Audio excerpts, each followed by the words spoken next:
They know that, according to the new Rasmussen poll, we have 42% of Americans who disapprove of Obama's policies. So let me bring you back to the one thing. You're being bought off. It's just like in that awful movie, Waterworld. Do you remember that with Kevin Costner? Ooh, he's trying to forget, but let me remind you. This scene, watch it.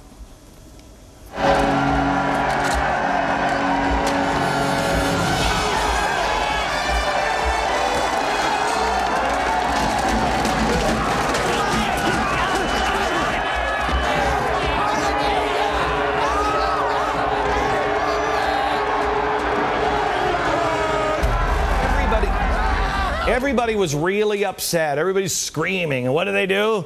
He offers them smeat and cigarettes. Now, I don't have any smeat, but I did get some cigarettes. Washington right now is yelling and screaming about all of the bonuses. Why? Why is that? Why are they screaming about this? What is the point? Why is Barack Obama on Jay Leno on Thursday night? Cigarettes. Who'd like some cigarettes? America? Here's your cigarettes. Take them and just be quiet for a while. All they're doing is trying to misdirect. All they're trying to do is steer the attention someplace else. And I want to show you a couple of things. Come on over with me for a second. Let me show you why they're distracting you, why they're giving you cigarettes, okay? Everybody's screaming about AIG. Everybody is saying, oh my gosh, these 160, how much is it? 165 million in bonuses? Yes, that's the latest bonus payout. Okay. Brian's here to tell me what else they have spent. This is, by the way, Barney Frank. Barney, meet America. America, Barney. Except I have to complete Barney because he's usually a little fatter. Okay, so here's Barney Frank. Okay, now how much, Brian, did he give? How much went to other people? Not the executives. Give me some of the other places here in America. Goldman Sachs. Goldman Sachs. How much did they pay out? AIG. How much did AIG give to Goldman? About $13 billion. I'm sorry, how much? $13 billion. $13 billion.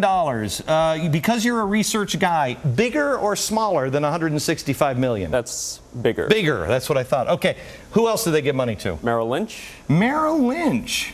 Okay. About $7 billion. $7 billion. Okay, who else? Bank of America. Bank of America. About $5 billion. $5 billion. Didn't we bail some of these out on our own? It's almost like America, you know, it's weird. It's almost like this is a money laundering system, you know, where the money just goes in and then they don't have to explain all of these on their own. Who else did they give it to?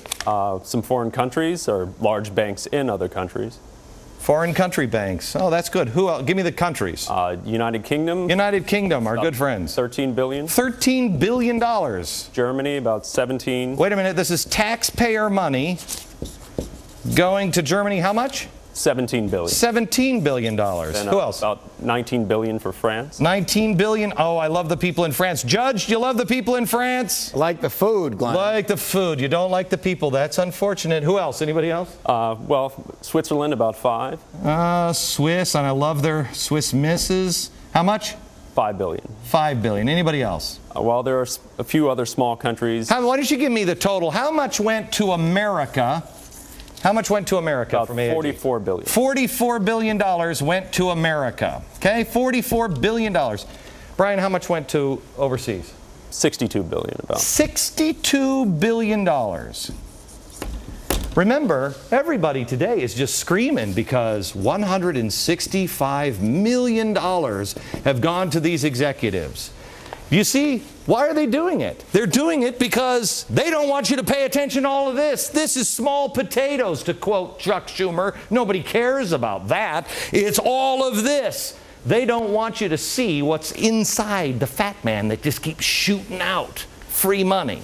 Judge, sir, can we break the contracts of the $165 million? Absolutely not. Why not? Because the Constitution prohibits the government, the federal government or the states, from interfering with valid contracts. And these contracts were valid when they were signed. Hate to break it. Why are we always bogged down by that pesky Constitution thing? If you broke the contract, what would that mean for everybody else's contract? Would contracts in America mean anything if you knew that the government could come in and just cancel them? The right to engage in a binding contract is the building block, the basic building block of our commercial society. If you or I entered into a contract and we didn't know that the other would comply because the government could interfere with any contract it wanted, we are socialists, pure and simple. And it's worthless. Contracts are worthless. The contract for everybody. worthless. Contracts are worthless. That's why, in order to prevent socialism, the Constitution prohibits the government from interfering with the contract. That's crazy. That's crazy.